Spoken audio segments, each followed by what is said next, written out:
Batman is joking with Alfred Pennyworth and Penny too when suddenly Wonder Woman comes crashing through the window, slamming Bruce into the wall. With him disoriented, she grabs him by the shirt and she takes for the skies, telling him to not even talk. She won't be listening. He reaches into his pockets and he pulls out something to mess with her head, forcing her to drop him, and he falls into the park down below. As she lands next to him, he looks up. What the hell is going on? And she looks down at him coldly. It's simple, Bruce. The League is here to do something we've wanted to do for a long time. Kill you. A panicked look hits Bruce's face as he calls back to the Batcave and scurries away. Alfred, release Plan Fenrir! Release the suit! We don't see him get into the suit, nor does it matter. Because Batman is suited up to battle against the Justice League. Welcome to Gotham, he shouts at Diana as he puts her into a wall. But folks, this is Wonder Woman, and she leaps onto the suit, tearing off an arm and stabbing Batman through the suit. As Batman bleeds out on the street, he asks, why? And Wonder Woman just stands triumphantly over him. This is a lie. Because Batman has a plan for everyone in this suit, and he knew that Wonder Woman would only stop attacking him if she felt she won. So he managed to get a magical artifact onto her shoulders that shows her what she wants to see. The bind of veils. As she stands there thinking that she's won, Batman calls back to the cave. Are you picking up the others, Alfred? Alfred responds with no, but there's a reason why Alfred can't pick anyone up. Because it's the Flash, and he's moving faster than anyone can read. Batman shouts, run, run! And the suit moves into hyperdrive, processing data faster than any human reaction. Fast enough to map the Flash's movements if he isn't moving at his optimal speed. It then fires a frictionless coating onto the street right in front of the Flash before he can react, sending him into a nearby building. This isn't even close to done though, as Aquaman appears behind Batman. Batman begins to realize that this is insane. Who has the power to turn the entire Justice League against him? At least Aquaman isn't a problem as the suit launches a hardening foam that sucks moisture out of its target, and it seals itself around Aquaman. Alfred calls into Batman, telling him that he needs to get out of there. There are still 3 more members of the League. Batman stands there, though. This is the safest place in the city. If it's Vic, I have the electromagnetic tree. If it's Hal, I have the Citro neutralizer. But please, let him still be off-world. But Batman isn't that lucky, as Superman comes barreling in, slamming the suit into a nearby building. Sorry about your little Justice Buster suit, Bruce, Superman says as he hovers over him. Who did this to you? Who? Well, it's a funny story, really. No, not him! Not the Joker! Oh yes, and no one's going to save you this time. As he drops half a building on Batman. But Batman gets up and he takes a swing across Superman's jaw with the power of microscopic red suns collected from dead solar systems. Superman just laughs, and he throws Batman into the street. Who wins a fight, Bruce? Batman or Superman? And he launches in with his heat vision, only to have Batman deflected off the suit with plasma shields. So Superman fires his heat vision into the building behind Batman, bringing it down on him. He then grabs the suit and he takes off in the sky, saying, up, but away! In the sky, Superman begins to tear the pieces of the suit off of Bruce. Where are you, Bruce? Eventually, there is no Justice Buster suit, and only Batman remains. So Superman holds his face close to Batman's. He says, beg. So Batman spits a radioactive Kryptonian dust into Superman's eyes. Kryptonite gum, as Alfred calls it. And Superman is knocked out. Both men fall into Gotham Harbor, and Batman answers the question. Who would win? Batman or Superman? Neither of us. With the whole ordeal officially behind him, Batman gets back to the Batcave and he places an antidote for the standard Joker venom into the bloodstream of each Justice League member. This whole plan is the Joker's doing. Because of it, the Justice League is currently removed from the fight for the next week. Batman then tries to figure out exactly what the Joker was trying to say by sending his old friends against him. The Joker always saw himself as a friend to Batman, challenging him, recruiting him. But this is turning his friends into enemies. And the Joker might be done playing games. Batman's first stop is the collapsed Arkham Asylum. It fell during the horrific week that was Batman Eternal, and he walks around the wreckage looking to glean any clues that he can find. Oddly, there is one man in the building with Batman, Eric Border, one of the newest members of the Arkham Asylum staff. He asks Batman if he needs any help, if he's okay. And Batman just shrugs it off. I'm fine, Mr. Porter. You should be at Arkham Manor with the rest of the staff taking care of the inmates. Eric just follows behind Batman. I wanted to help the inmates of Arkham. I wanted to help the city. I wanted to help you most of all. But then I saw that there wasn't any helping you. Because you don't see a helping hand. Even if it's right in front of your face. And he shuts Batman into one of the cells as he was investigating. Batman turns around as the door shuts. What did you say? Eric, did he get to you? And Eric begins to wipe away the makeup. He ruffles up his hair. You really don't recognize me, do you, Batman? I was hoping you wouldn't. And then he drops a gas bomb into the cell with Batman. So, Bats, you miss me? And in front of Batman, right in front of his face behind the gate, is the Joker. Batman can't move because the gas is a paralytic, so Joker continues as he pulls out his face, the one that he used to use as a mask, and their last little adventure. The last time, it was supposed to have a happy ending. It was a comedy. But you ruined it by dropping me off of the cliff. So this time, no more games, no more jokes. I'm just here to close up shop. You have become boring. He pulls out a gun, and he pulls the trigger, revealing the old school bang gun. He then leaves Batman there, paralyzed, forced to watch as Joker walks away. It gets even worse though, because while the Joker and Batman have been in there, Joker released a toxin into the city of Gotham, and the whole city is now becoming Jokerized by an airborne version of his Joker toxin. This one drives the person insane and eventually kills them. And as the paralyzing agent wears off, Batman makes his way back to the Batcave, where Alfred is already trying to create an antidote. But there's something new in this serum. Something that is fighting against all of Batman's antitoxins. So Batman decides to go where the first case spawned, and he tracks down patient zero to the local Gotham hospital. En route to the location, he calls up Jim Gordon to let him know that he's already working on it, and Jim just needs to hide out until this whole thing passes. All of Gotham is a threat right now.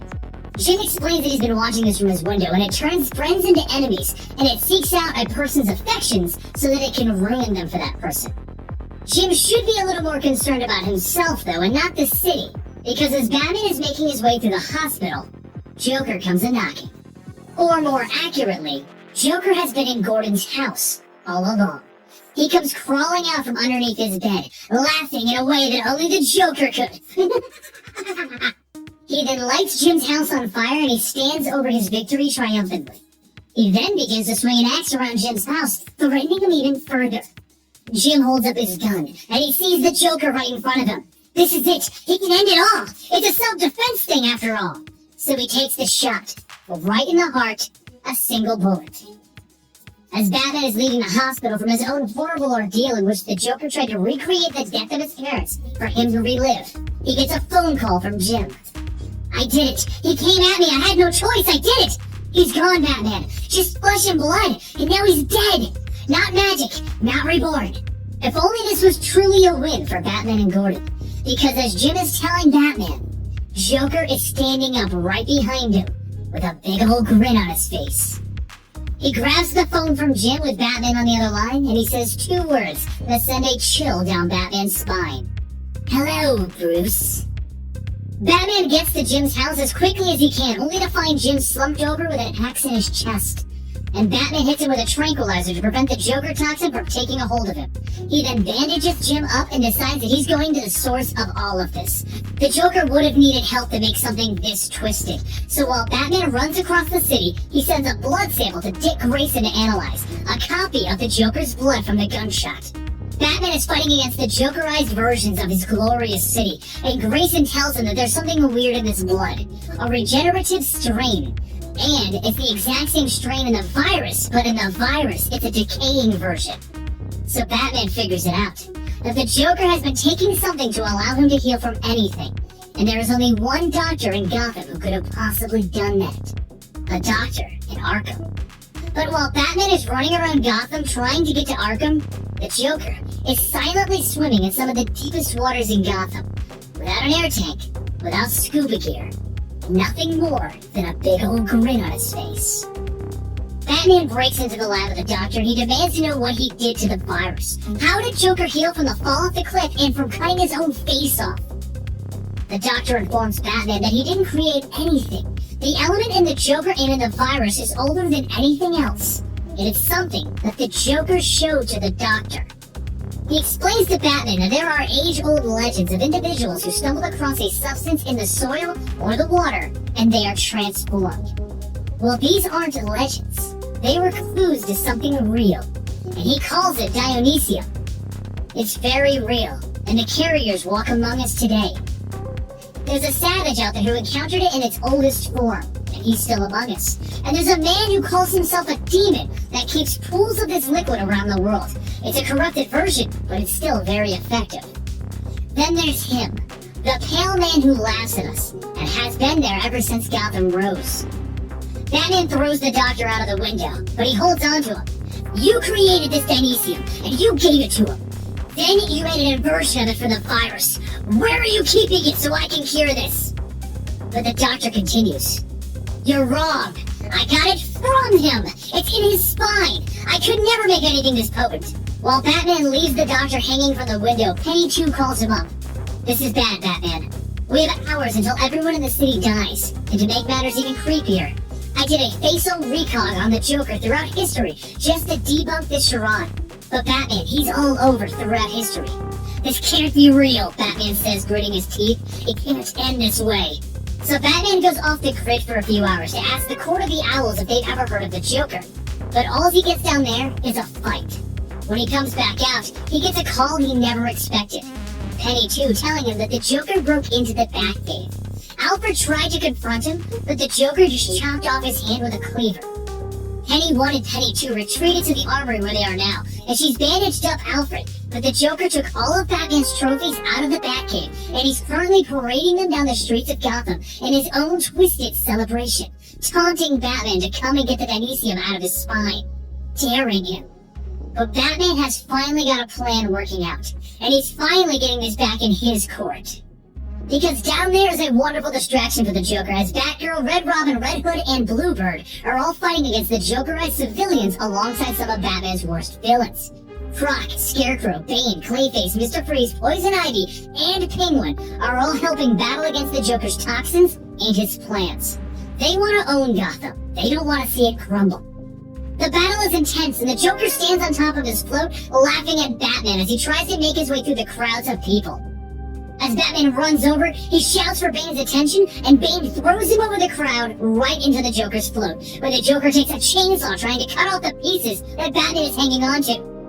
But Batman just gets up and onto the float before the Joker can do anything, and then he gets him into a chokehold. A needle pops out of his glove as he prepares to extract the fluid from the Joker's spine. But the Joker's prepared, as he sets off a high-pitched sound so bad that it drops everyone to their knees except for him. Then grabbing Batman's face, he breaks his gas mask and he tells him, It's hopeless. I tainted the Dionysium in my spine. But you want to know the kicker of all of this? There's still some Dionysium right here in Gotham. If only you knew your city better. Now let me look into your eyes as I finally win. And he removes Batman's mask, revealing Dick Grayson. You're not Bruce. You're... And Grayson stops him. Think the word you're looking for is Dick. Meanwhile, Batman is descending into the cave that Joker was just bragging about. He walks forward and he finds a big green glowing pool of Dionysium. Penny 2, I found it. Joker must have found this pool after I dropped him off the cliff. It must have healed his face, his broken bones, and everything about him. Isn't there a chance that he's just been around forever, though? Penny 2 asks. And then she confirms the sample that Batman sends up to her. It's the stuff that can cure the Joker toxin. Suddenly, explosions go off throughout the entire cave, and Batman calls up, Penny 2, listen to me. No matter what happens, you need to. And before he can stop, the Joker stabs him in the back. Penny 2 calls back down. I'm pulling you up, Bruce. But Batman unclips his belt. I'm staying here, Penny 2. They'll just follow me up. Now get that cure out of here. That's the spirit, Joker tells him as he digs 2 knives into Batman's back. I know what you're thinking, Brucey. Was I always this fast? Did I train? Did the Dionysium make me faster? Or was I hiding my true skill from you? And in response to that, Batman tackles the Joker and the two men begin to roll down a cliffside. At the bottom, they hit each other so hard that they draw blood in single swings. There's no holding back now. It's just Batman and the Joker at the bottom of one of the deepest pits in Gotham. The Joker cracks a joke about how this is going to leave a mark. If only he didn't heal. But Batman smirks. Oh, it'll leave a mark. I laced the Batarang with an immune response blocker. If you have been taking the Dynesium that's here in this pool in its weaker form, then it'll prevent it from healing. But if you are who you say you are, and the Dynesium in your spine is pure, then it'll heal. So all that's left for you to do is show me your cards, Joker. And the Joker turns back to Batman, throwing razor-sharp playing cards at him, lodging one right into his eye socket. But Batman ignores the pain as he leaps onto the Joker, biting off his ear and taking a few more clean shots at his head. Then both men collapse to the ground in pools of blood. The Joker pulls himself up onto Batman, and with a knife ready to plunge into his face. I'm the one who laughs, damn it! I've always been there laughing at you, at all of you, at the great joke that you think your lives have meaning, that any of it matters. But then you showed up, and you gave my meaningless a meaning. That's the funny part. I could have made you forever, just like you always wanted. My blood could have saved you. We could have had a happy ending. It could have been hilarious. But Batman tells the Joker, it's not over. And he maneuvers the Joker in the way of a falling rock, breaking the Joker's back. Both men lay there, unable to move, until the Joker begins to drag his broken body to the Dynesium pool. What did you do to my back? I need the Dynesium! Wait, Joker, Batman tells him as he climbs onto his back and he holds him still. I need to tell you something. I need to tell you that I finally believe you. I see it, right here, right now. You are the Pale Man. I'll be dead in minutes from these injuries. So won't you stay with me? Just for a bit. Stay with me and forgive me. Forgive me for being so blind. But the Joker looks around panicked. Just please, let me go! This whole place is coming down! Just forgive me, Joker. Fine, I forgive you! I forgive you! But it's too late as a giant boulder falls into the Dynesium pool, sealing it up. As Penny 2 insists on lowering the last of the Dynesium back to Bruce so that he can recover, he tells her to just take it to the surface. If he even tried to open it, it could compromise the structure and all of Gotham could fall. He's just going to rest here for a while. He'll be fine. 2 weeks pass and no one has seen Batman. The city of Gotham hosts a vigil of bat signals every night, calling to their hero. But no Dark Knight comes.